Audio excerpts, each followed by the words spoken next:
Hello friends, good morning. তো সকালবেলা আমি মর্নিং ওয়াক করে ফিরলাম। ফিরে এসেই দেখি অনুপমা আমার জন্য রুটি আর আলু ভাজা আর চা করে রেখেছে। তো হাত মুখ ধুয়ে ফ্রেশ হয়ে এখন টেবিলে চলে এসেছি। তো তোমরা কেমন আছো সবাই বলো? ভালো আছো নিশ্চয়ই? নিশ্চয়ই ভালো থেকো। ঠান্ডাটা ভালোই লাগছে এখন। তো আজকের মর্নিংটা আমিই শুরু করলাম। তো আমার ব্রেকফাস্টটা তোমাদের একটু দেখিয়ে দিই। রুটি, আলু ভাজা আর চা, লাল চা, দেখতে পাচ্ছ। তো ব্রেকফাস্ট করেই আমি বেরোবো। তো চলো এখন ব্রেকফাস্টটা করে নেওয়া যাক। আজকে রান্না করব একটু মূলোর বড়া, মানে বা মূলোর কি বলবো, পকোড়া টাইপের। একটা মূলো ছিল, ওই জন্য ভাবলাম আজকে একটু মূলো দিয়ে কিছু একটা করি।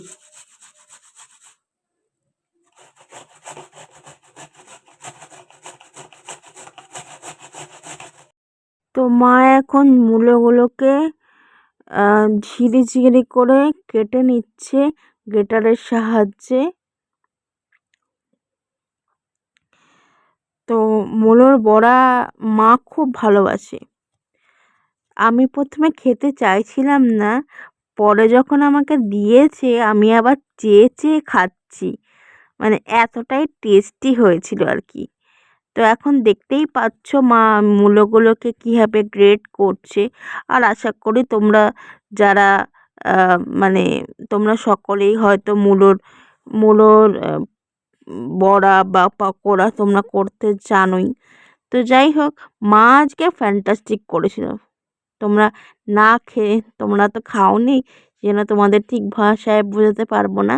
কারণ আমি চেয়ে খেয়েছি, আমার খুব ভালো লেগেছে আজকে। কারণ আমি আমার মাকে বলছিলাম যে ডালের সাথে পাঁপড় ভাজা করো, মূলোটা মূলো খাবো না। কিন্তু মূলোটা না খেলে আজকে মিসই করতাম, জানো তো। ভগবান ভালোই করেছে। তো ঝিরি ঝিরি করে কাটা হয়ে গেছে এখন।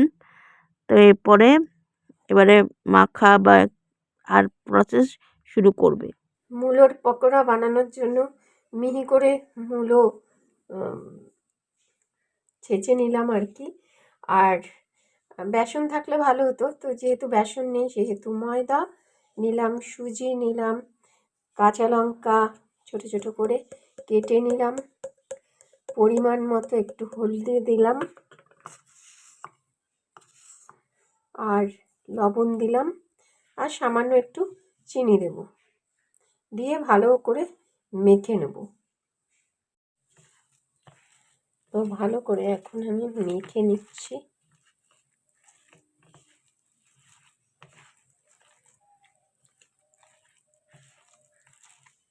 আর সাথে দেব একটুখানি শাহি গরম মশলা দিয়ে নেবো, জানো। কারণ কি, তাহলে না মূলোর যে একটা গন্ধ, সেই গন্ধটা চলে যাবে। তো এখন দুপুর হয়ে গেছে, এখন খেতে দেবো। তো খেতে দেওয়ার আগে চলো আজকের রান্নাটা তোমাদের দেখাই। আজকের রান্না হচ্ছে এখানে ভাত, আর এই যে কালকে যে মাছ করেছিলাম সেই মাছই একেবারেই করে রেখে দিয়েছিলাম গো, আর ভাগে ভাগে করিনি। তো সেটাই এখন আজকে গরম করলাম শুধু। আর এখানে তো ওই যে মূলোর বড়া, আর এখানে ডাল। এই হচ্ছে আজকে আমাদের লাঞ্চের মেনু। তো স্নান করে মা এখন পুজো দিচ্ছে। তো এখন আরতি করছে কর্পূরদানি দিয়ে, আর ঠাকুরকেও ভোগ নিবেদন করা হয়ে গেছে। আর প্রতি মঙ্গলবার এবং বৃহস্পতিবার দিন এই কর্পূর দিয়ে আরতি করে মা। এটা কম্পালসারি আমাদের বাড়িতে, প্রত্যেক দুদিন সপ্তাহে আরতি হয়। এই যে দেখো কি বলছে, ভালো আছো বন্ধুরা, একদম দেখো এক ঝোঁক হাসছে, বলছে বন্ধুরা আমি ফেমাস হব, জানো, এসব এসব বকছে। তো সত্যি কথা, ও অনেক ছোট্টবেলায় ওর মা দিদি প্রত্যেকে একটা সময় আমাদের এই বাড়িতে কাজ করতো। তো ওই প্রথম, তাই তো ওকে পেলাম। তো জোর করেই বললো, বৌদি আমি আছি তোমার জন্য, তাই তো আমার জন্য তুই আছিস। সেই জন্য ও এসে জোর করে বললো, না তোমার কষ্ট, অনেক দিন পরে তোমাকে দেখলাম। আমি তো ওকে দেখে অবাক হয়ে গেছি। হুম, তো দেখো এরকম একগাল হাসি হাসে জানো। তো এখন বেলাতেই ওকে ও আসছে আর কি, আরও অনেক জায়গায় যায়। তার মধ্যে একটা ছোট কি আছে, মেয়ে আছে। কত বয়স? এই তো 1 বছর 3 মাস। 1 বছর 3 মাস। দেখো আবার নিজেই বলছে আমাদের খুব তাড়াতাড়ি বিয়ে হয়ে যায়। তো এরকম হাসি খুশি থাকাই ভালো, এরকম হাসি খুশি থাকবি সব সময়। তো চলো চল আমাদের সাথে বসে যাবি না খেতে। না না, খাবো না, চলো। আজকে কেমন আছিস এখন? বেটার। আজকে আজকে একটু মাসাজটা একটু হালকা করেছে, তো আজকে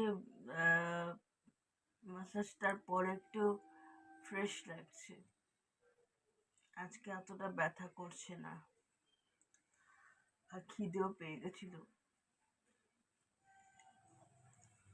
তো তোমরা কালকের ভিডিওতে আমাকে সবাই খুব সাহস দিয়েছো এবং ভালোবাসা দিয়েছো যে আমি খুব কষ্ট পাচ্ছিলাম আগের দিন, ব্যথায় কাতরাচ্ছিলাম, নিজের জন্য আমি পাবলিশও করতে পারিনি একদিন। তো আজকে তুলনামূলকভাবে ব্যথাটা কম, তোমাদের তো একটু আগেই বললাম। তো কালকে আবার কি হবে জানি না। তো একটু ইমপ্রুভ হয়েছে সত্যি কথা বলতে। আহ, এ- মানুষকে তো বিশ্বাস করতেই হবে। আর তোমরা অনেকে বলেছো যে মাসাজ করাতে, অয়েল মাসাজ, ইনি অয়েল অয়েল দিয়েই মাসাজ করছি আর কি, ফিজিওথেরাপিটা আর কি মাসাজের উপরেই ফিজিওটা হচ্ছে আর কি। না, টেকনিকটা একটু অন্যরকম। আর ইনি ঠিক পছন্দ করে না ভিডিও করতে আর কি, সেটা তোমাদের ঠিক ভিডিও করে দেখানোটা সম্ভব হচ্ছে না আর কি। তো সেই জন্য আমরা দুঃখিত। তো এই হচ্ছে ব্যাপার। আর আজকে আমাদের হেল্পিং হ্যান্ড মার তো জানোই যে শীতকালে খুব কষ্ট হয় কাজ করতে, আর মার চট করে ঠান্ডা লেগে যায়। আর সেই জন্য আমি আমরা তিনজনে মিলেই সিদ্ধান্ত নিলাম, এবং আমাদের যে হেল্পিং হ্যান্ডের নাম হচ্ছে রূপা। তো আহ, আমরা যখন আজকে মা খাবার দেখাচ্ছিল, হঠাৎ করেই ও উৎসাহ হয়ে তোমাদের একটু মানে ওর যেরকমভাবে আমরা ওয়েলকাম করি সেরকম একটু ওয়েলকাম করছিল, মানে ওর যে এই এই বিষয়টাতে সোশ্যাল মিডিয়াতে ইন্টারেস্ট আছে, কার মধ্যে কী প্রতিভা লুকিয়ে থাকে সেটা তো কেউ জানে না। তো মানুষকে উৎসাহ দেওয়াটাই মেন ব্যাপার। আহ, যে ও হেল্পিং হ্যান্ড বলে ওকে অন্য চোখে দেখবো, এটা তো উচিত না। না, আমরা সবাইকে আপন করে নিই চট করেই। সে যে সে আমাদের যেরকমই হোক না কেন, আর মানুষকে আমাকে কি বলছে জানিস? কি বলছে? আমাকে বলছে যে উম, তুমি কিসে করো, ফেসবুক করো না, ইনস্টাগ্রাম করো না? আবার আমাকে আচ্ছা বলছে। আমি আচ্ছা। বলছি না, আমি এসব করি না, ইনস্টাগ্রাম এগুলো আমি করি না। তখন তখন আমি না হাসছি। তখন বলছে, এমা তুমি দাও না কেন, আমি তো দিই। মানে ও আচ্ছা। ও আবার বলছে আমি না ভিডিও করি। আমি বলছি তাই নাকি, তাহলে তো দেখতে হবে। হ্যাঁ, আবার আমি এরকম হাসলাম। মানে ওকে হঠাৎ করেই পেয়ে গেলাম, পাবো ভাবিনি সত্যি কথা। তো যাই হোক, ও কতদিন থাকে এখন দেখা যাক। ঠান্ডা পড়েছে, ঠান্ডায় না জমে যাচ্ছি। ওই জন্য আমি একদম চাদর টাদর মুড়ি দিয়ে ঘরে চুপ করে দরজা জানলা বন্ধ করে বসে আছি। তোমার কথা তো শুনলেই তো, ও জানতাম না, মার মুখেই শুনলাম যে ও ফেসবুক ইনস্টাগ্রাম করে। আর আমার বয়সও বেশি নেই, ছোট বয়সে বিয়ে হয়ে গেছে ওদের মধ্যে। রিলিজিয়ানে বা ওদের মধ্যে এই জিনিসটা তাড়াতাড়ি বিয়ে হয়ে যায় আর কি। তো যাই হোক, তো সেই সব কথা বাদ দাও। তো আহ, আহ, তো আমার খুব ভালো লাগলো যে ওর মধ্যে এই জিনিসগুলো রয়েছে। তো সেই জন্য তোমাদের সাথে একটু শেয়ার করলাম যে ওর উৎসাহ রয়েছে ভিডিওর উপরে আর কি। না, ও নিজেই বলছে আমাকে দেখাও, আমাকে দেখাও, আমার বলছে। আমি যে অবশ্যই তোকে দেখাবো। হ্যাঁ, তো আমি খাবারটা করছিলাম বলে ও তখন বলছে, তুমি ভিডিও করছো, আমাকে দেখাও, আমি তাহলে সেলিব্রিটি হব আবার ও বলছে। সেলিব্রিটি হবে, সেলিব্রিটি হতে চায়। বাচ্চা মানুষ, খুব ভালো হ্যাঁ, লাগলো, খুব বাচ্চা আনন্দ মানুষ। করে কথা বলে তো, হ্যাঁ, তো খুব আর মিষ্টি মেয়ে। খুব হাসে, তোমরাও দেখলে। তো যাই হোক, এখানেই ভিডিওটা এন্ড করছি। Good night. আর একটা ভিডিও নিয়ে কালকে দেখা হচ্ছে। ততক্ষণের জন্য সুস্থ থেকো, ভালো থেকো সকলে। এবং যদি ভিডিওসগুলো ভালো লাগছে তাহলে আমাদের জীবনকে সাবস্ক্রাইব করো এবং পাশে থেকো। টাটা।